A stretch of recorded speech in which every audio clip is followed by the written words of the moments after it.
Little dreamer, have you ever wondered where dreams come from? Tonight, let's meet Leo, a curious little boy who stumbles upon the most magical secret of all, the dream maker.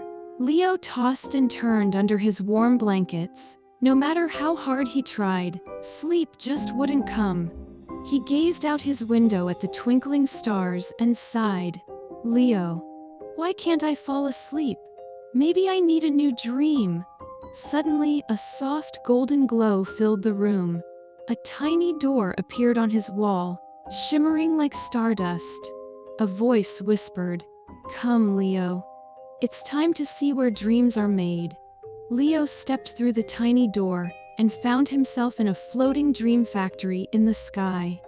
Clouds shaped like fluffy pillows drifted past, and golden tubes carried glowing dreams to children all over the world. At the center of it all stood the dream maker, an old wise man with twinkling eyes and a long robe covered in tiny stars. Dream maker, welcome to the Dream Workshop. Here, we create the most wonderful dreams for children everywhere.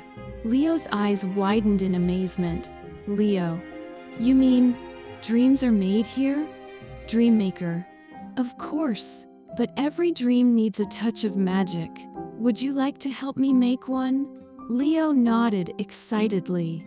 The dream maker led Leo to a giant cauldron filled with sparkling dream dust. Dream maker, first, we must choose the ingredients for the perfect dream. He handed Leo a shimmering bottle labeled Adventure, a pouch of giggles and laughter, and a small jar of starlight. Leo, pouring them in.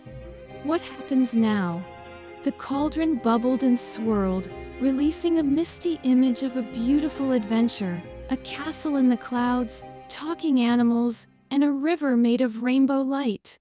Leo gasped. Dream maker, this dream is ready, but dreams must be delivered with care. Tonight, Leo, you will send it to a child who needs it most.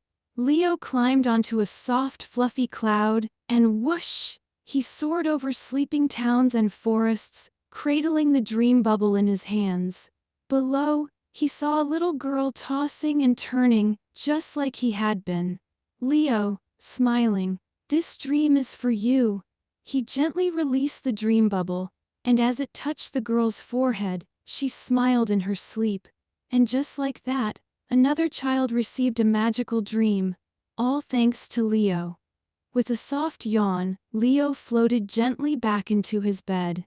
As he pulled the blankets over himself, he realized, Leo, now I finally feel sleepy. The tiny golden door shimmered one last time and disappeared. And from that night on, whenever Leo closed his eyes, he knew the secret. Dreams are gifts, meant to be shared. And now, little dreamer, it's your turn.